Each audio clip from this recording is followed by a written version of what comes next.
Hey everybody, welcome back to another episode of Music Den. I'm your host Armando Venditti. Hoping you guys are having a good day. It is Thursday. It is a cold, dark, overcast day outside. Perfect time to do another video. But before I get to that, I have my pups here in the room, Nina and Nala. They're asleep. They've been fed. They have their treats. They're good to go. So hopefully there won't be any barking. But you know what?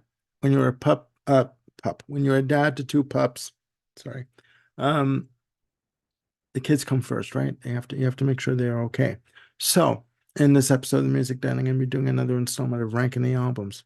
Haven't done one of these in a while on my own. This is gonna be a good one. Now, this is on a Canadian band.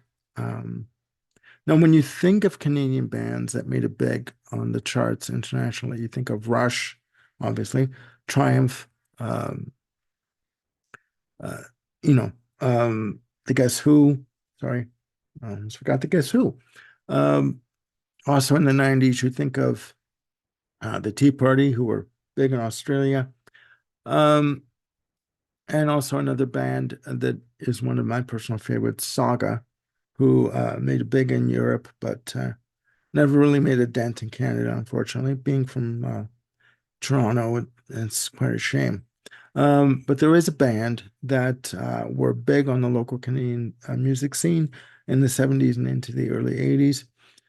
They signed major deals with Mercury and Capitol in the US and Europe, and they were also signed to Anthem Records here in Canada. They were Rush's label and management company. The band is Max Webster, hard rock band with chops to spare. I mean, they were just brutal, and they were a fantastic hard rock band with melodies and intricate arrangements. The mainstay of the band has always been Kim Mitchell on lead vocals and guitars. There have been, I don't want to say revolving door of members, but there have been different members in the band. But the band that people know them for, the group of members that people know Max Webster as, had Kim Mitchell on guitars and lead vocals, Gary McCracken on drums, Terry Watkinson on keyboards, and Mike Tika on bass, and then later David Miles on bass. They released five albums and one greatest hits album. And unfortunately, they never really did make it big in the US or Europe. They did tour with Rush, opening for Rush quite a bit. And they would also headline an annual New Year's Eve show at Maple Leaf Gardens. Um, what I'm going to do is give you my top ranking the albums of Max Webster. Five albums in total. I'm just going to say top five, but there only are five. Coming in at number five is their last release, Universal Juveniles.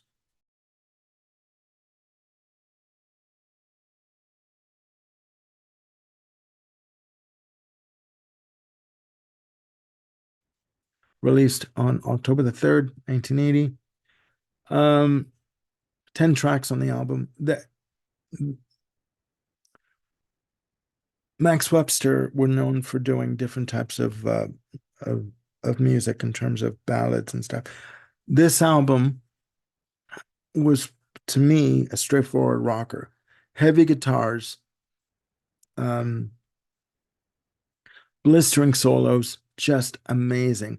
Fantastic vocals from Kim Mitchell. Kim Mitchell does not get noticed enough for his vocal ability and for his guitar prowess. He is an amazing guitarist to the point where Alice Cooper, when Kim Mitchell was a host of a radio show on Q107, he had Alice Cooper on, and he played for him the opening intro to, I think it was I'm 18. And Alice Cooper looked at him and said, you know, you should teach my guitarist they have on tour how to play. You're good. I mean, it's like so he did not, Kim Mitchell as a guitarist did not, or still does not get proper recognition. In my opinion, that is just my opinion. Universal Juveniles, containing songs like In the World of Giants, which leads off the album, fantastic boogie swing, heavy guitar presence on the track, really heavy rhythm guitar on that track. Fantastic. Other songs of note for me are Check, which is a single, 2 minutes and 37 seconds of straightforward blistering rock. Just heavy guitar, fast tempo. Other songs of note are April in Toledo, which for me has more of a funky feel to it. And this album is known for the track Battle Scar, which features the band Max Webster along with Rush in the studio, recording at the same time. Apparently, the song was done live in the studio. It wasn't overdubbed. And just a heavy, brutal track with crushing bass that starts off the track. You know, just amazing. Um, and but for me, this album, I mean, when you put these lists together, it's very difficult to put, what's at the bottom of the list and what's not. This was the album where the two main members were uh, uh, Kim Mitchell and Gary McCracken.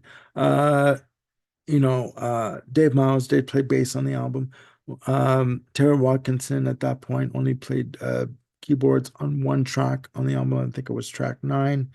Um, and David Stone also played keyboards on various tracks. David Stone also played with Rainbow before he was kicked out by Richie Blackmore. Um, Again, it's just, you have to put these lists together somehow. And for me, Universal Juveniles is number 5. Coming in at number 4 is Mutiny Up My Sleeve.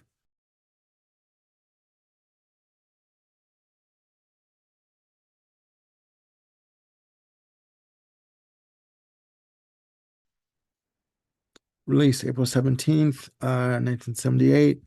I have to get my notes here. Um, every track on a lead-off track, I should say, on Max Webster album usually was an in-your-face rocker with heavy guitar intros. And this album is no different. There were some issues with this album. Terry Brown, who worked with Rush, obviously, majority of the career, started work on this album, but then he left the project. I believe it was midway through, and Mike Titka came in. He had left the band, but he had come in to help produce the album.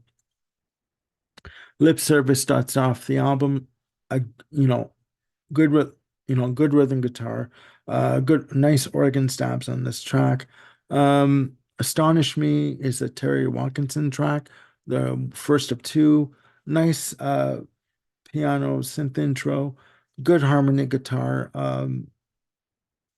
You know, in my notes I have here grand chords near the end of the track. It's very big and very expansive, very atmospheric ending to the track. Just fantastic.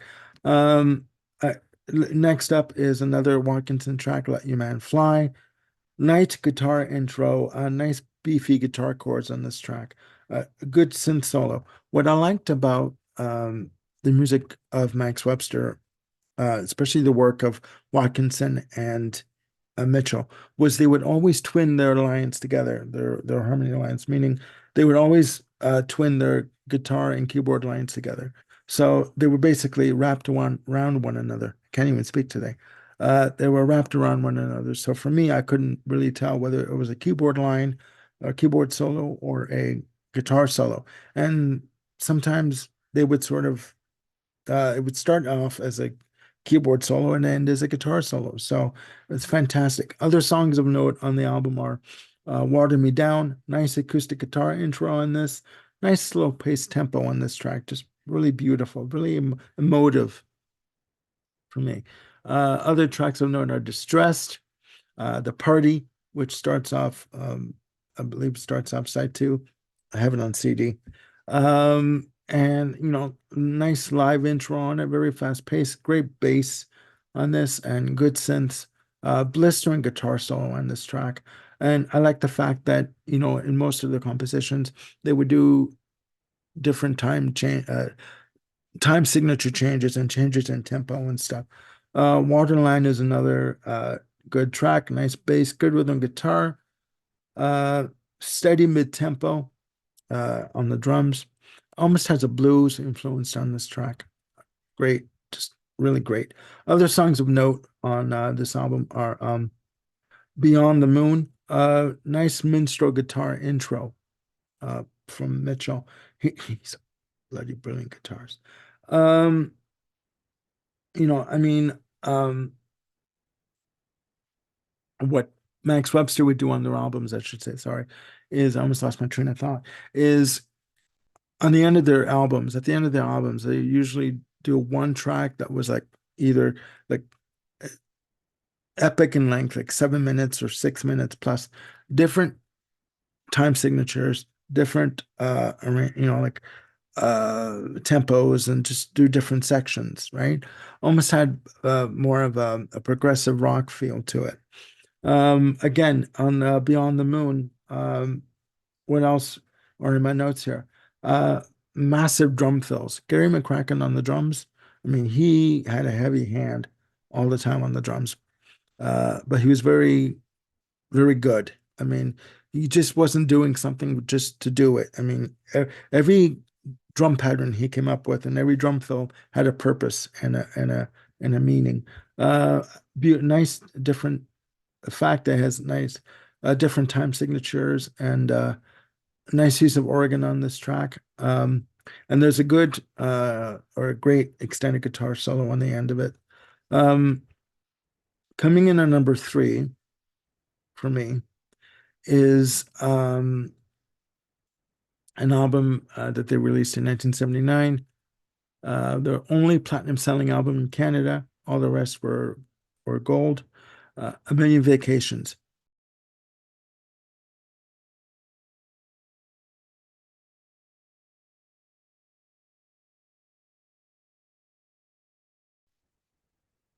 Released March 5th, 1979, through Anthem. This was the album that kind of put them in the stratosphere on the Canadian music scene. Singles like Paradise Skies, nice finger picking. What I hear is finger picking guitar on sections of the track, straightforward rock track. There's footage of them doing this track live at the Junos or live at the Junos. Uh, Great track. Other songs of note are there are two tracks written by Terry Watkinson on this album. One of them of note is Night Flights, written by Watkinson and Pi Dubois, who was the lyricist for Max Webster, among other bands. That I do believe that Pi Dubois helped write Tom Sawyer with Rush. For this track, Night Flights, a nice futuristic synth intro on this track. Nice use of what I hear is Moog synth and just very spacey synth lines on this track. What I like about this album is they started to use more keyboards, on the album, in terms of the compositions. Other songs of note on this album are Sun Voices, which has the which where the this is where the synth is more prominent on the album, on the track, sorry, and it's basically the basis, like the foundation of the track. Everything, all the instruments sort of sit on top of keyboard textures on this track. Just fantastic. What's next after Sun Voices is another track called Moon Voices, which is an instrumental, which isn't listed as an instrumental. Uh, Again, futuristic synth intros, nice bass work on this, and fantastic rhythm guitars. The one track on this album that really does not do it for me is the title track, A Million Vacations, featuring Gary McCracken on vocals. Gary McCracken also, drumming on the albums. It's a straightforward rocker. It was written by Gary McCracken and Pi Dubois. Fantastic guitars on this. The guitars for me almost sound a little bit out of tune on purpose, right? But I'm not a fan of Gary McCracken's vocals.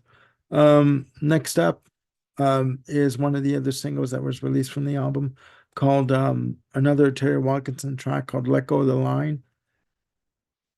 I have always loved this song ever since it came out, since I was a kid listening to this on the radio, on the way to school, on the school bus. I will always love this song until the day I go. Very atmospheric, nice synth intro on this. track. Nice use of sprawling piano chords when he does his piano sections on this track, and great guitar run at the end of the when at the end of the chorus that Kim Mitchell does, and he said that whenever he did that in the studio, it was a difficult guitar run to do. He says it sounded easy, but it wasn't easy. This song for me is very atmospheric. It's a beautiful song. Um, it's it's like you can be sitting there on the couch listening to this one track. Again, I've always said with the lights off, and the only light coming in the room is the light coming off the stereo. Or for me, I always picture myself riding in a car late at night on a highway, and the only lights that are coming in the car are the lights on the dash and the street lights going over the windshield, and that's all you feel hear or see. Sorry, and it's just beautiful. It's a beautiful track. That's number three. Coming in at number two, the album that most people had in their vinyl collection, and if you didn't, you should. Uh, High Class and Borrowed Shoes.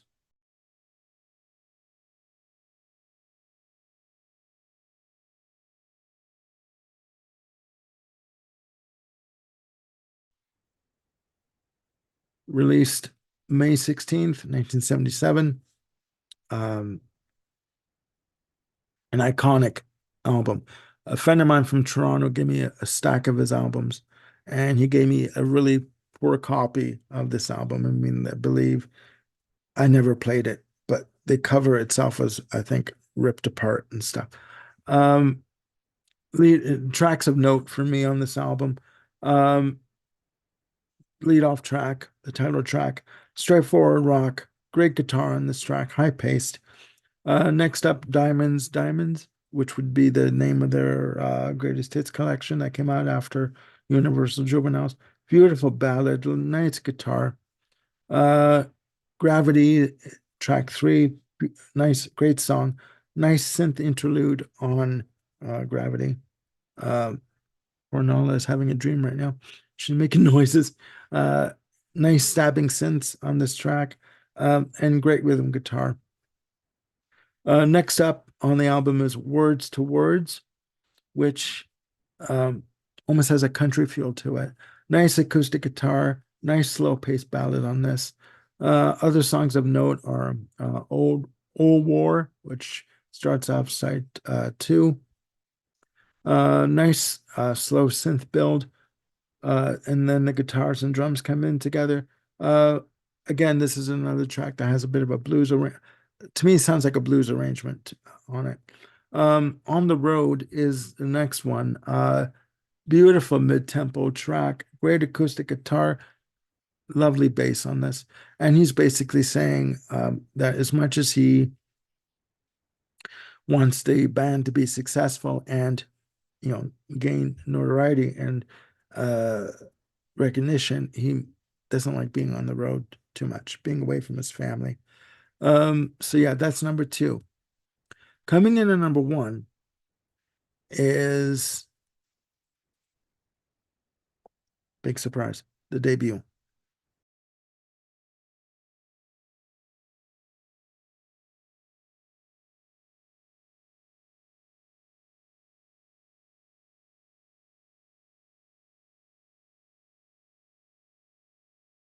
And as you can tell from the graphics, I included the cover from the American pressing of the album.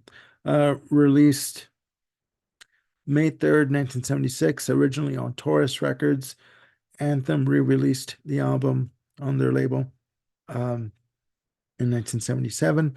The title for this album in the US was Hangover. The reason why I chose this as my number one is because of the variety on the album. Just brilliant, brilliant. Hangover, a straightforward rock track, just to me, uh, just great. Here among the cats, you know, odd song titles like that. Um, Great organ on this, smoking guitar. Um, Blowing the Blues Away. Next up from Terry Watkinson, just a 3-minute track, very melodic track. Uh, Again, sounds to me like Kim Mitchell's doing finger picking guitar on this track.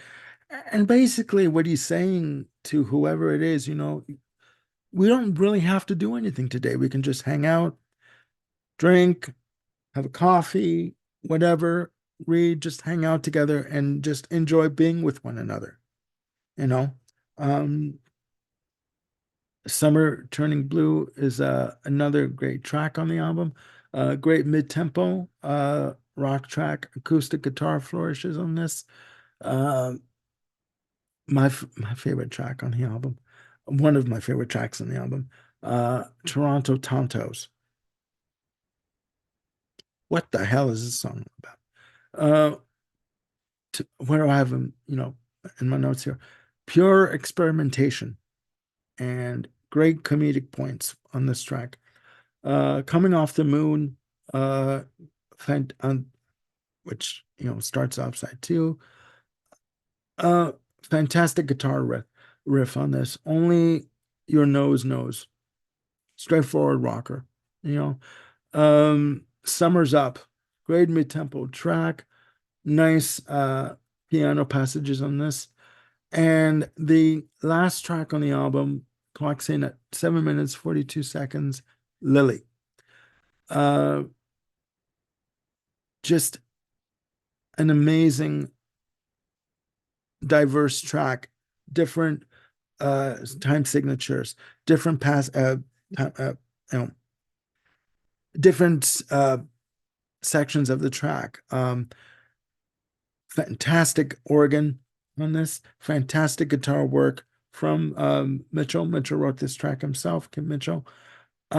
Just a tour de force in terms of what they were trying to do. It was almost like with this album, doing stuff like Toronto Tontos and Blowing the Blues Away. They were trying to sort of condense everything that they wanted to do musically as a band onto one album, into 9 tracks. And they, in my very humble opinion, pretty much succeeded. This is a fantastic track. It's well put together. It's intricate. It's brooding. It's atmospheric. This is very much a prog track for me. So there you have it. So there you have my list, guys. My ranking the albums of Max Webster. So please, once you've listened to these albums, let me know what you think of Max Webster and of Kim Mitchell. Kim Mitchell, as you also want to know, if I didn't mention at the top of the show, went on to have a very successful solo career after Max Webster did break up in the 80s into the 90s. He signed with Alert Records in Canada and Atlantic Records in the US for, I believe, at least one album. And continues to release solo albums to this day. The chances of Max Webster ever getting back together as a band, no, I don't think it will ever happen. The last time they had a one-off reunion was in 2007. So yeah, please, once you listen to these albums, please let me know what you think of Max Webster. Or if you know of Max Webster, please again let me know what you think of Max Webster down there in the comments. And you can get these albums together in a box set called The Party. You can get it on Amazon for like $70, and you get the entire uh, catalog of all 5 albums. I do believe you get a live bootleg album, and you also get Kim Mitchell's debut 5-song EP. So I got it in the other room. I paid like $79 for it.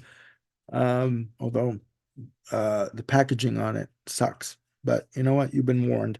The packaging is just a flimsy cardboard box. But you've been warned. There's no booklet of information. So, but the albums are reproduced. The covers are reproduced from the album jackets. But it is a good collection to have. If you want to get into Max Webster, please check out that collection. And again, let me know what you think of the band overall. So that's it for now. I hope you guys have a good day, and I will see you soon with another video. I am taping um, a live album spotlight series part 2 on Rush Exit Stage Left with Brian McFadden. That's coming up this afternoon. If hopefully he doesn't have to reschedule again. So please take care of yourselves, guys, and one another, and I will see you soon with another video. Bye for now.